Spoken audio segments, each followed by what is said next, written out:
Halo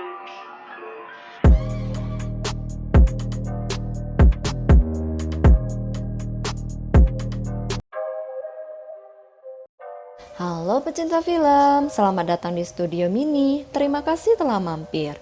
Kali ini Mimin mau membawa cerita horor dari Thailand yang berjudul Phobia. Film ini terdapat 4 kisah horor yang menegangkan. Tanpa berpanjang lebar, mari langsung saja kita simak alur ceritanya. By the way guys, jangan lupa cemilan kopi tehnya disiapin ya, biar lebih seru. Diawali dengan gedoran pintu yang gak ada sopan-sopannya. Terlihat seorang wanita yang menggunakan tongkat untuk menopang tubuhnya berjalan perlahan ke arah pintu untuk membuka pintu. Namun ketukan itu terhenti dan dari kolong pintu terlihat surat yang telah dilemparkan. Setelah dibuka, ternyata tagihan kartu kredit guys. Ada SMS yang masuk dari seorang teman yang bernama Puak, dan mereka pun saling berbalas pesan. Nah, karena di film ini cuma lihat mereka SMS-an dan tanpa nama, maka Mimin kasih nama samaran ya. Sebut saja si cewek Dona. Saat malam hari, ada SMS nomor tak dikenal mengajak berkenalan. Awalnya ia cuek, namun karena bosan ia pun mulai membalas pesan tersebut. Dan pesan tersebut dari seorang cowok. Pagi harinya, Dona mencoba menelpon nomor tersebut, namun tidak tersambung dan juga tidak ada balasan dari si cowok. Akhirnya yang ditunggu pun datang. SMS tersebut dibalas di malam hari. Mereka pun cecetan sambil senyum-senyum. Hayo, siapa yang gini juga waktu di chat doi? Dari chat tersebut akhirnya diketahui alasan Dona kakinya digips, yaitu dikarenakan kecelakaan taksi sehingga kakinya harus digips selama 3 bulan. Sang pria pun menceritakan jika ia sudah 100 hari tidak keluar rumah. Mereka saling bertukar foto karena zaman itu belum ada video call. Awalnya Dona yang mengirimkan foto, dibalas si cowok dengan foto yang sama yang tadi dikirimkan oleh Dona. Awalnya Dona mengira ia di prank, namun si cowok mengatakan jika ia di samping Dona. Nah loh, Dona udah mulai merasa ada hal yang janggal.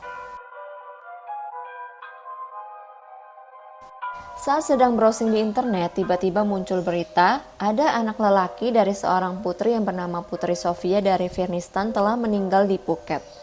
Penyebab kematiannya belum diketahui dan hari itu adalah hari ke-100 sejak ia dikubur. Putri Sofia menaruh HP untuk anaknya di dalam peti agar anaknya tidak kesepian. Ada juga rumor yang mengatakan ia meninggal karena bunuh diri. Dona terkejut karena mirip SMS dari si cowok yang mengatakan bahwa ia telah 100 hari tidak keluar rumah. Dona kembali mengamati foto yang ia kirimkan dan ada bayangan seseorang di sampingnya. Tiba-tiba HP-nya terlempar ke kolong ranjang. Namun saat akan diambil, tiba-tiba HP-nya sudah keluar dengan sendirinya.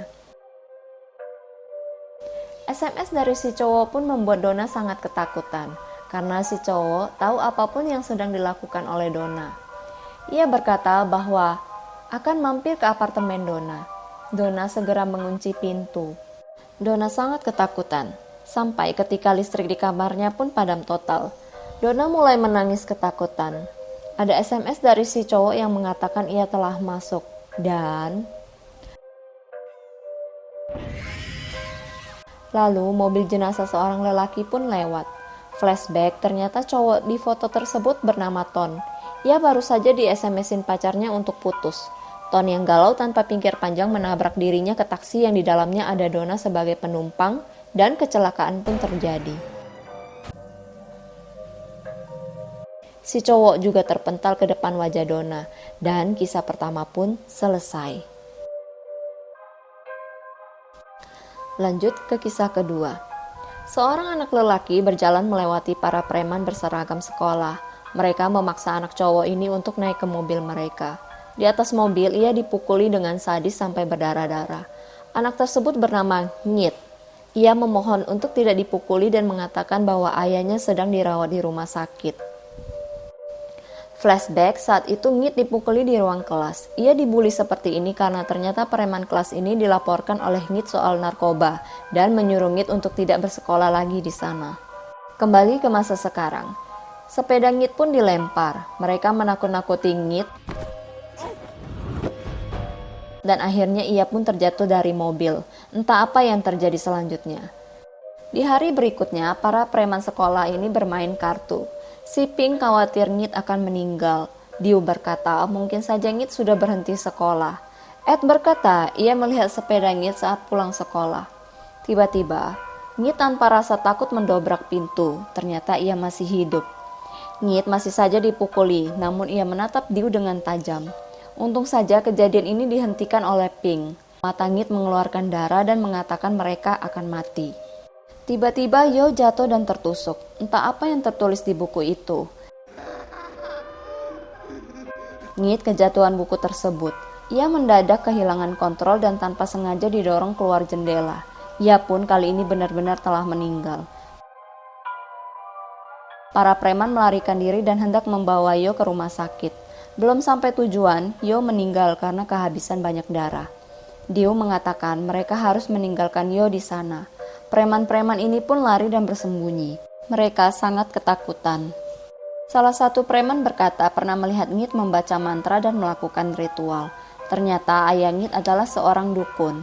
Ed berkata siapapun yang melihat mantra tersebut akan terkena kutukan. Satu persatu mengalami kejadian yang sangat mengenaskan.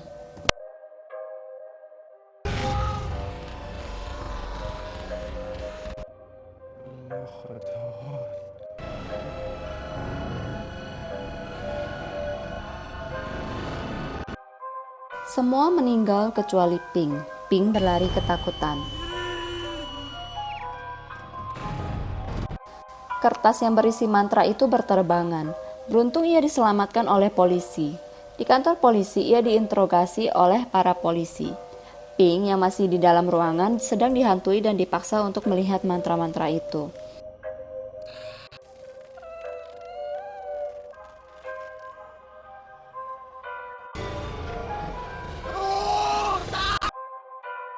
Di kantor polisi pun sedang terjadi penembakan oleh seorang tahanan. Saat Pink dihampiri oleh seorang polisi, matanya telah ia congkel sendiri, dan kisah kedua pun selesai.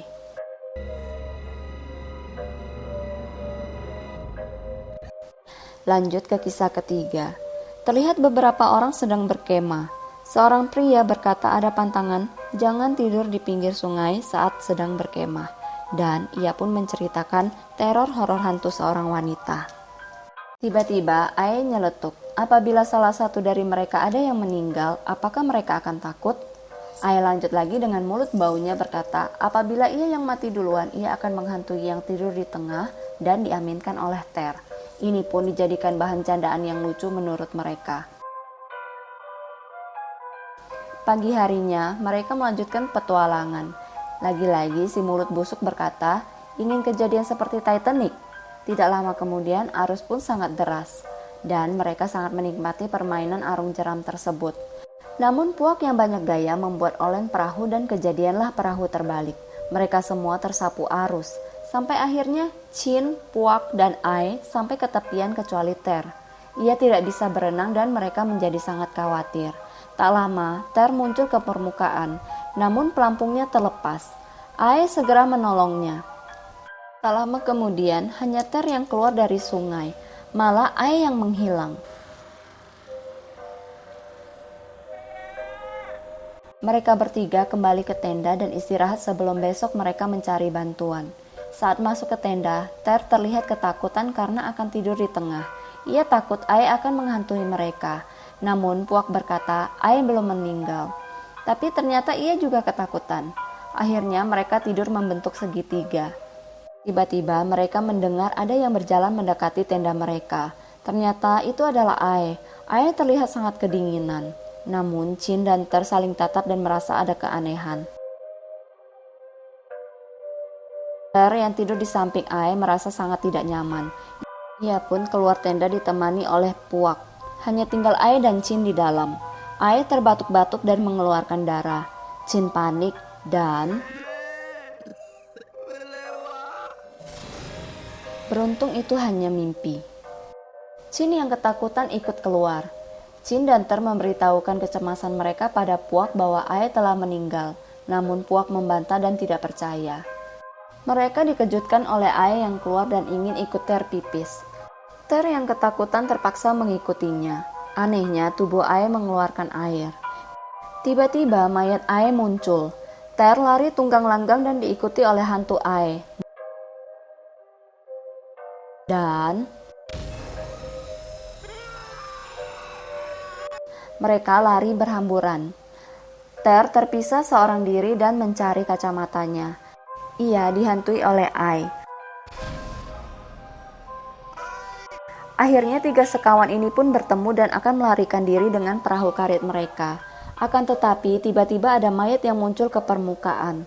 Ter memanggil-manggil Ae dengan tujuan menunjukkan mayat itu kepada Ae bahwa ia sudah meninggal. Ter, Chin, dan Puak berpikir Ae masih belum sadar bahwa ia sudah meninggal. Namun ternyata itu adalah mayat Ter sendiri dan mulai muncul mayat yang lain.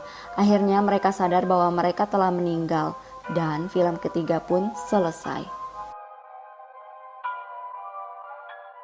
Next, kita lanjut cerita keempat.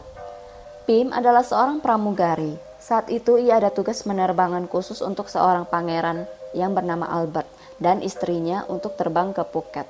Pangeran ingin tim penerbangan yang sama dengan yang dulu pernah mereka pakai saat pangeran dan istri bulan madu tahun lalu. Namun sekarang ada rumor yang mengatakan bahwa pangeran selingkuh. Tadinya Pim ditemani oleh Tui. Namun karena saudara Tui meninggal dan tidak ada pramugari lain yang bisa menemani, terpaksa ia harus bertugas sendiri. Terlihat hanya istri pangeran yang naik ke pesawat tersebut. Saat Pim akan menawarkan minuman, Pim melihat cincin yang dimilikinya sama dengan cincin milik istri pangeran. Pim berusaha melepas cincin tersebut, namun tidak bisa. Dengan jutek, si putri menjawab dan sengaja menumpahkan kopi panas ke Pim. Pim kembali membuatkan kopi dengan tambahan spesial ingredient untuk membalas dendam ke putri. Beruntungnya putri sudah tidak ingin meminum kopi tersebut dan memintanya melepas cincin tersebut. Putri yang sudah tahu Pim selingkuh dengan suaminya dengan santai mengancam Pim. Ia sengaja mengerjai Pim.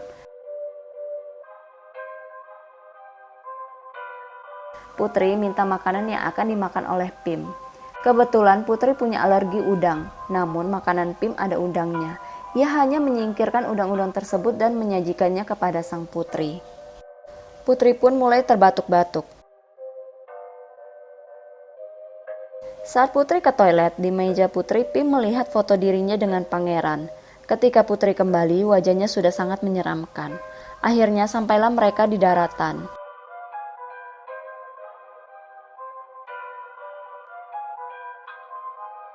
Keesokan harinya terdengar kabar bahwa Putri Sofia dari Firnistan meninggal jam 9 malam di kamar hotel Phuket. Belum diketahui penyebab kematian sang putri. Ternyata mayat tersebut akan dikirimkan kembali menggunakan pesawat yang sama dipakai kemarin, yang artinya Pim juga akan ikut ke dalam pesawat tersebut. Parahnya lagi, jenazah tersebut masuk ke dalam kabin pesawat dan harus dijaga dengan baik oleh Pim selama 15 jam penerbangan. Cuaca yang mendukung kehororan membuat suasana makin menegangkan. Tiba-tiba mayat itu merosot dari kursinya. Pim hendak menaikkan mayat tersebut ke kursinya. Dengan sisa keberaniannya, Pim menyeret mayat itu kembali ke kursinya dan mengikat erat tubuh mayat tersebut. Saat Pim akan istirahat, tiba-tiba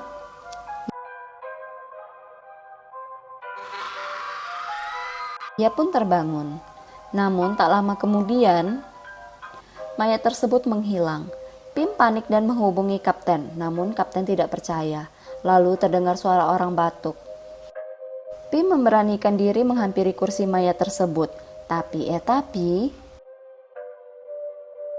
baru mau tenang, mulai lagi.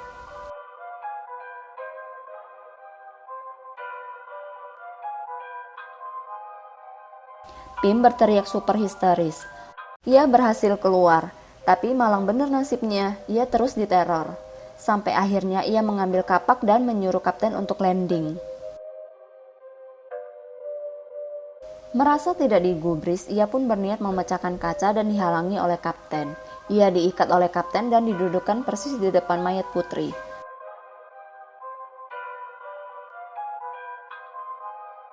Di saat ini ia menangis dan mengakui semua perbuatannya. Baru selesai ngomong, gak pakai lama mulai lagi. Kali ini lebih ekstrim. Selesai adegan batuk-batuk, mayat itu hilang. Tapi awas jump scare bro sis.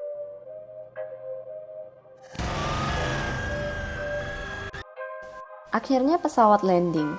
Saat petugas akan menurunkan mayat, Pim bersujud dengan badan terbalik. Dan kisah fobia pun selesai. Nah guys, gimana menurut kalian dari kisah-kisah di cerita kali ini? Pelajaran apa yang bisa kita ambil dari kisah-kisah ini? Tolong sharing di komen ya. Kalau menurut Mimin, karma baik berbuah manis, karma buruk berbuah kemalangan. Sampai kapanpun akan dikejar dan tidak dapat dihindari. Apapun yang kita lakukan telah dicatat dan tidak bisa digantikan oleh siapapun. Oke, baiklah sekian alur cerita film Fobia. See you on the next video. Ciao!